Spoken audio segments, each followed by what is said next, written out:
নমস্কার, সবাই কেমন আছেন? আশা করি সবাই অনেক অনেক ভালো আছেন। অনেকদিন পর আবারও একটি ব্লগ নিয়ে চলে এসেছি।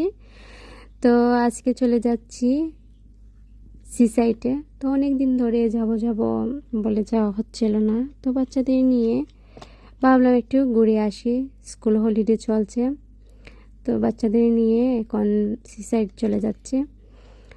তো এই যে রেডি হয়ে এখন বাচ্চাদেরও রেডি করে দিয়েছি।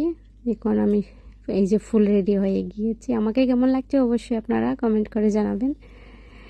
তো খুব সুন্দর কিন্তু দিন ছিল, অনেক রোদ ছিল, গরম ছিল। এখন তো ইংল্যান্ডে অনেক গরম, কি বলবো। তো ভালোই লাগছিল গরমের সময় কয়েকদিন গরম একটু এনজয় করে নিই। যে এখন কিন্তু গাড়িতে উঠে পড়েছি।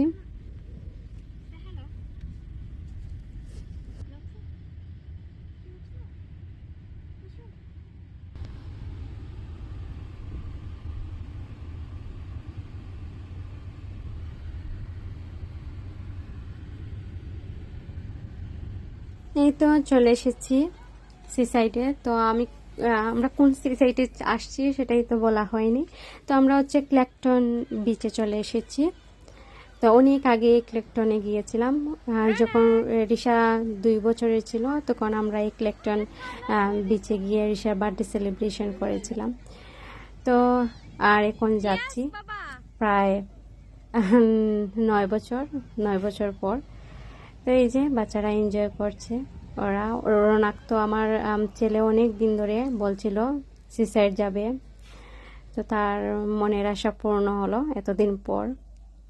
আর অনেক গরম ছিল, কি বলবো, এই যে রোদে বসাই যাচ্ছিল না। মানুষ যে কিভাবে বসছে এখানে। সমুদ্রে গেলে আমার কিন্তু এই পাথরগুলো কুড়াতে হয়। পাথর কুড়িয়ে আমি বাসায় আনি।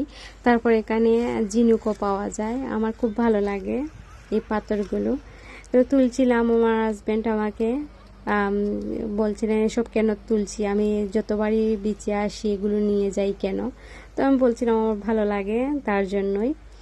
তো আমাকে ভিডিও করছিলেন, আমার সাথে কথা বলছিলেন কেন আমি এগুলো তুলে নিয়ে যাচ্ছি পাথরগুলো। আমাকে বলছিলেন আমি কিনে দেব তোমাকে, এসব কিনতে পাওয়া যায়। আমি বলছিলাম যে না, আসলে আমি এখান থেকে নেওয়ার যে মজা বা যে আনন্দ সেটা তুমি আমাকে কিনে দিয়ে আমার সেই আনন্দ দিতে পারবে না। তো এই যে বাচ্চারা এখানে গর্ত ইয়ে করছিল, পুকুর, ওরা বলছে পন্ড বানাচ্ছে। তো আমি বলছিলাম যে বানাও, দেখি কয়টা বানাতে পারো। এখানে অনেকগুলো পন্ড বানিয়ে ওরা রেখেছিল।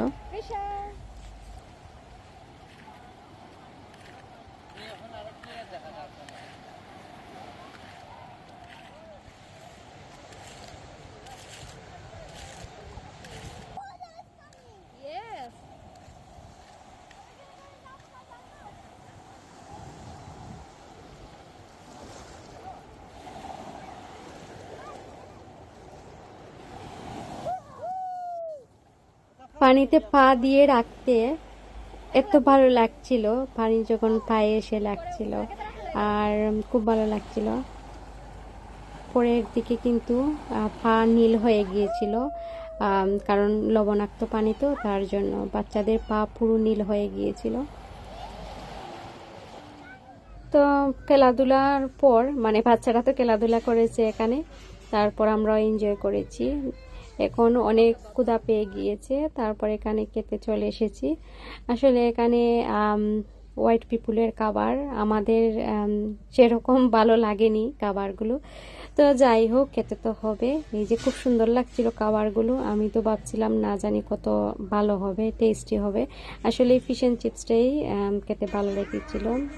বাকিটা আসলে আমি ল্যাম্ব নিয়েছিলাম, সেটা তেমন একটা ভালো লাগেনি, তবুও খেয়েছি, অনেক ক্ষুধা লেগেছে তো তার জন্য। তারপরে এই যে এখন এখানে ফান ফেয়ার চলছিল। এখানে রৌনকবাবু এসে ফান ফেয়ারে একটু ইয়ে করতে হবে, খেলাধুলা করতে হবে। আমরাও কিন্তু এনজয় করেছি।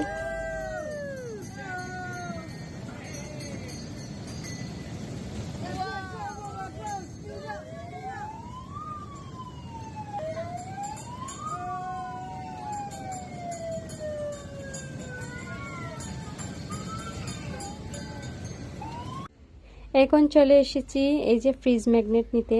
আমি যেখানেই যাই এই ফ্রিজ ম্যাগনেট আমাকে কিনতেই হয়। আমি ফ্রিজ ম্যাগনেট বলতে পাগল, আমি কি বলবো। এই যে এখন এগুলো নিতে এসেছি, আমি যেটাই দেখছি সেটাই আমার কিনে নিতে ইচ্ছা করছিল। আমার হাজব্যান্ড বলছে না একটা নেবে, একটা, দুটো নেওয়া যাবে না, কারণ আমি অনেকগুলো নিয়ে আসি, তার জন্য আমাকে বলছিলেন একটাই নিতে হবে। তারপরে এই যে ঝিনুকের এই ডেকোরেশনটা আমার অনেক ভালো লেগেছিল, আমি বলছিলাম এটা আমাকে কিনে দিতেই হবে। তো বলছিলেন ঠিক আছে এটা আমি দেব, আর ফ্রিজ ম্যাগনেট তোমাকে একটাই নিতে হবে। তো একটা ফ্রিজ ম্যাগনেট কিনেছি আর এই ঝিনুকের ইয়েটা কিনেছি। তো আমার আজকে এই ছোট্ট ব্লগটা এই পর্যন্তই। কেমন লেগেছে আমার ব্লগটা অবশ্যই কমেন্ট করে জানাবেন। সবাই ভালো থাকুন, সুস্থ থাকুন, আর আমার ব্লগটা যদি ভালো লেগে থাকে তাহলে প্লিজ আমার চ্যানেলটা সাবস্ক্রাইব করতে ভুলবেন না। আজকের মতো এই পর্যন্তই, দেখা হবে নেক্সট ব্লগে। Bye bye.